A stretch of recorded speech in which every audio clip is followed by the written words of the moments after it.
Good evening, fellow Zimbabweans. This month marks 1 year since our watershed democratic elections, which marked our democratic transition to the Second Republic. Apart from putting closure to the inaugural First Republic, the harmonized elections played midwifery to a brave new future. Once more, I heartily thank you for choosing me to lead you on this new, exciting but long journey, a year of which we have now completed. As we look to more milestones ahead, we also look back at those we have walked past. It has not been easy, but with your collective resolve and support, good ground worth celebrating has been covered. Above all, a solid foundation has been laid for more and greater gains in future. Let us rejoice, therefore. The harmonized elections paved the way for us to engage and re-engage the world, and to do so from a strong position of democratic compliancy and responsibility. Today, the world notices evidence of which shows by way of substantial international goodwill our country now enjoys after more than 2 decades of isolation or lukewarm relations at best. We are back into the international fold with those we continue to re-engage, notably the Europeans and Americans, increasingly warming up to our overtures. Relations are thawing. Our goal is the complete removal of the punitive sanctions which have arrested us as a nation and ensure a full return to normal, unfettered relations with all nations of the world. As we reflect on year-long efforts towards this goal, we see noticeable gains. On our continent of Africa, and within our Southern African Development Community, SADC, our stature continues to rise, with Zimbabwe now set to assume chairmanship of the SADC organ on politics, defense, and security this August. Both SADC and the AU have been key to our overall diplomatic offensive.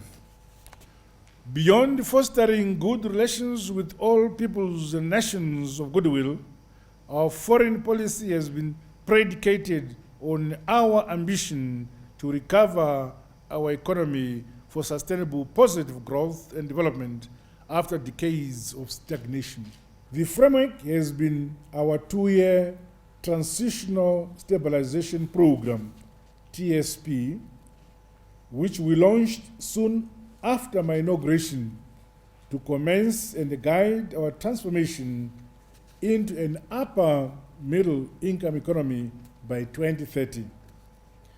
As I address you, the World Bank has recognized our efforts and validated our ambitions, upgrading us to a lower middle income economy from efforts of just 1 year. We are on the right path, and our ambitious vision is within grasp. We continue to engage international financial institutions, IFIs, and the creditor nations, so we unlock more inputs towards our full recovery. The ongoing discussions with our creditors are promising, with our staff-monitored program with the International Monetary Fund proceeding remarkably well. For the first time in decades, government has been able to balance its books and to even enjoy a healthy surplus.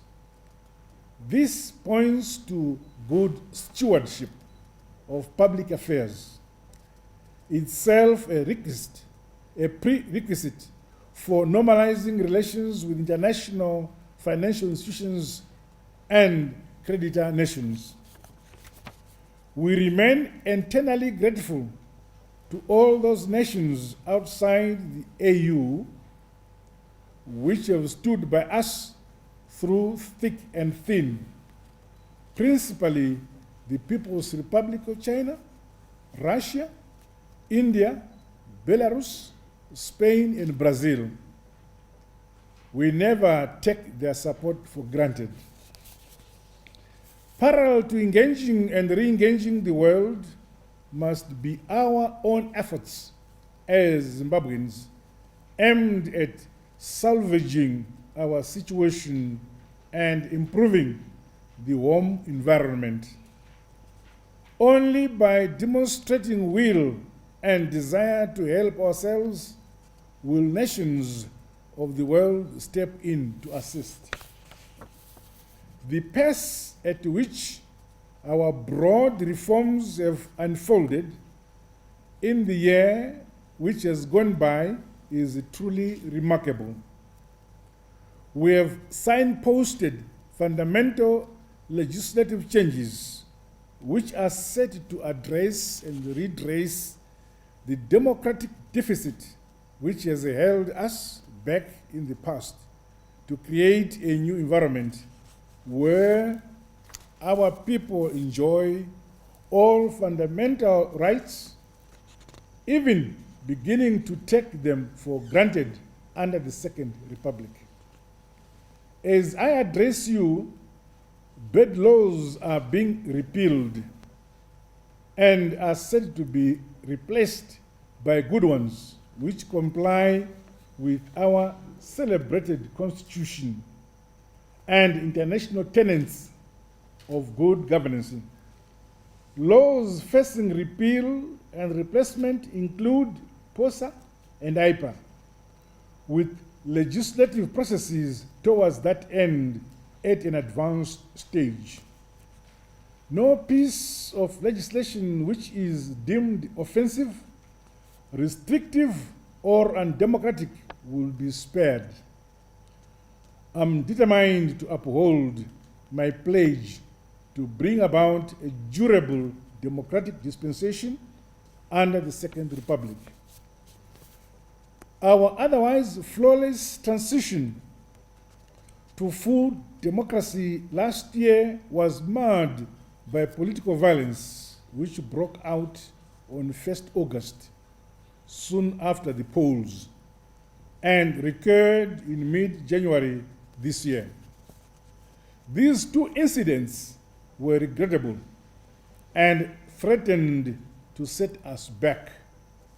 Since then, I'm happy to say our country has and continues to enjoy undisturbed peace and stability, and a strong sense of accountability promoted by the international inquiry which followed that temporary setback.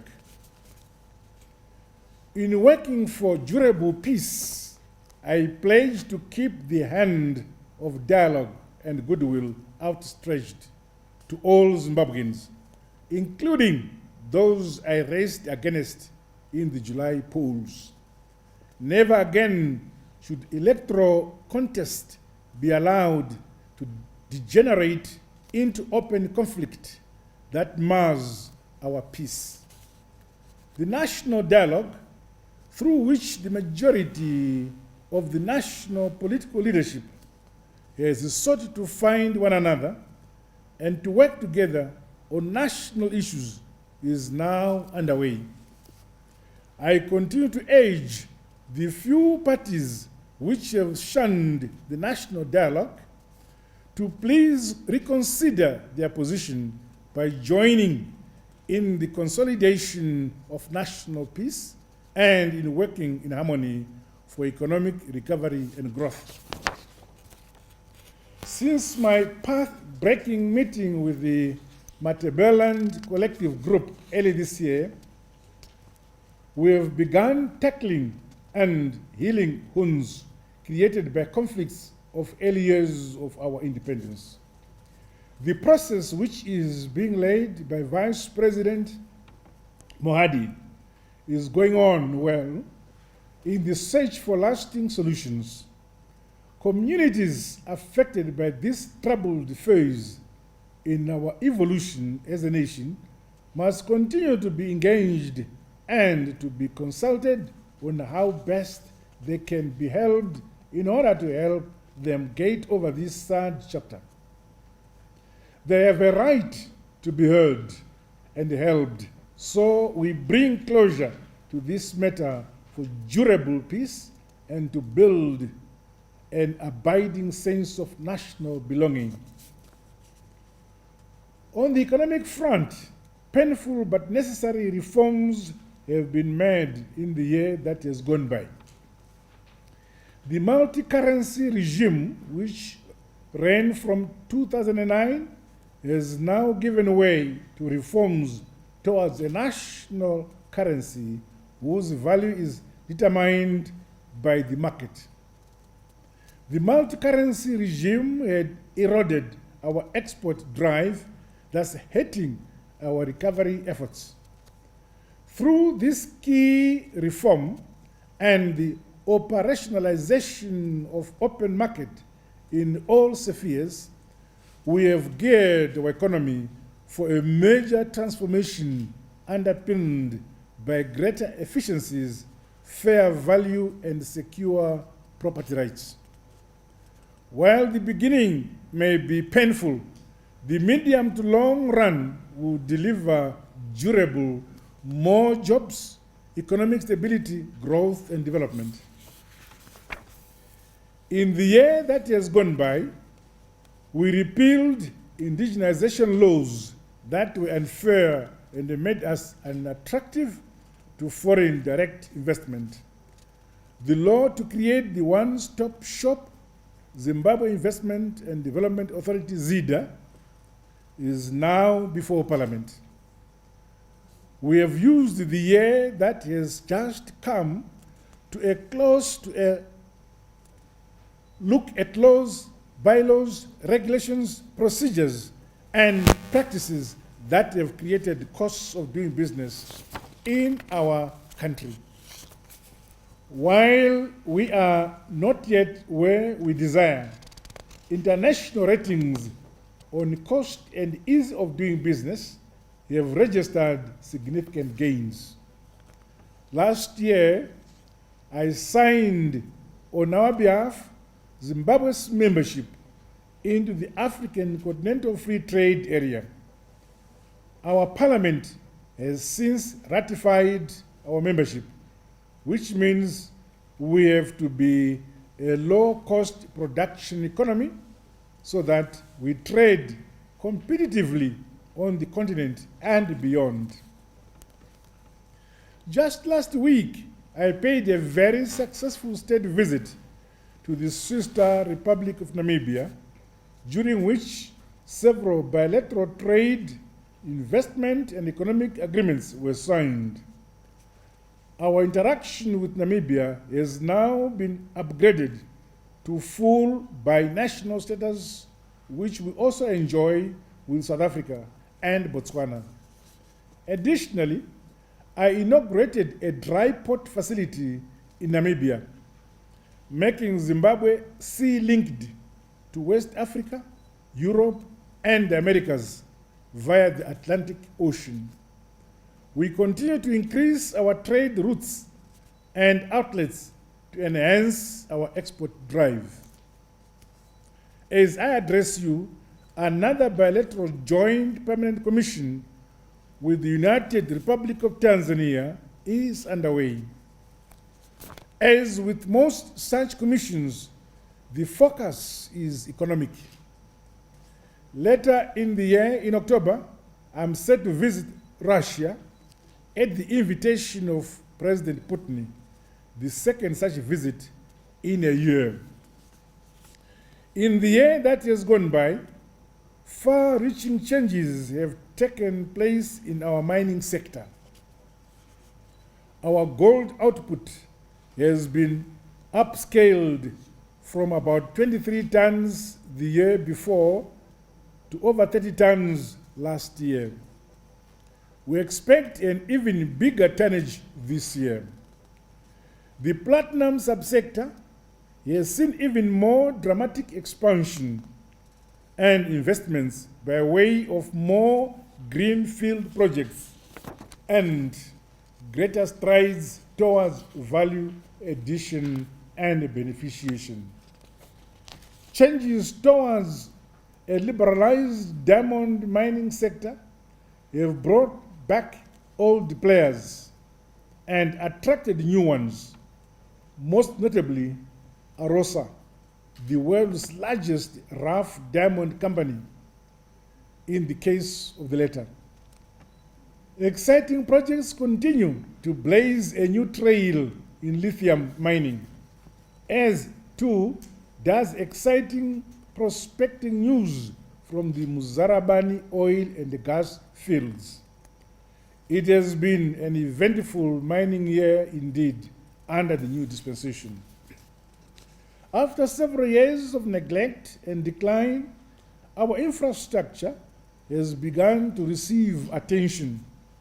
Many of our trunk roads are under construction, as too are our feeder roads. While contracts for the dualization of key roads are being finalized, work on the same continue through our own efforts. Equally, our rail network and services are being revamped. So, alongside modern highways, we transform Zimbabwe into a regional transportation hub with excellent links to other countries and seaports. Dam construction projects that had either long stalled or had been abandoned have been resumed.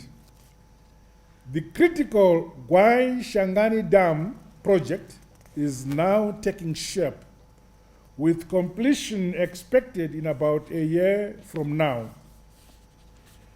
The current searing drought has wreaked havoc on our already fragile power supply.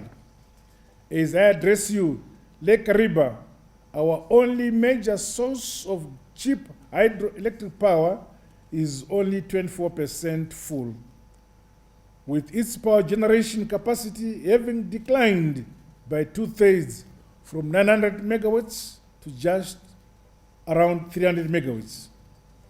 For that reason, our huge investments by way of Kariba South extension have not repaid us. The good news is that our expansion of thermal power generation by way of Wange 7 and 8 is proceeding well. Equally, and together with the sister Republic of Zambia, we have finalized and awarded tender on the huge Batoka Gorge hydro power project, which once completed will put us in a power surplus position. In the meantime, we continue to plug the power deficit through more imports, with results likely to start showing in the coming week or so. Of course, several projects on cheap solar are being expedited. While addressing big questions on the economy, we have not forgotten the important social sectors, themselves key to providing safe nets in these times of austerity. We have looked at improving public transport through affordable mass transits, both for urban and rural areas. Programs towards revamping the health sector, both by way of improving affordable drug supplies and re-equipping our general referral hospitals, are in full swing. Our agreement with General Electric of America and the governments of India and the United Arab Emirates will see major transformation in the health sector. A key double-pronged challenge in the year under review has been another crippling El Nino drought which affected the whole country, overlaid by a freak cyclone codenamed Idai, which hit 4 provinces, most seriously those of Manicaland and Masvingo. Government laid the whole national effort aimed at rescuing families hit by the devastating cyclone. As I address you, government work continues in affected areas, supplemented by vital contributions from you, Zimbabweans, and inputs from donor countries and organizations which came to our rescue. In respect of the El Nino drought, the figures of families which are food insecure continue to rise. At the peak of the drought, more than 5 million Zimbabweans will be food insecure. In the last 2 sittings of cabinet, government has taken adequate measures to ensure the drought does not become a disaster. All told, about 750,000 metric tons of grain will be imported to meet the national deficit. Government has also launched an international humanitarian appeal locally with the international community.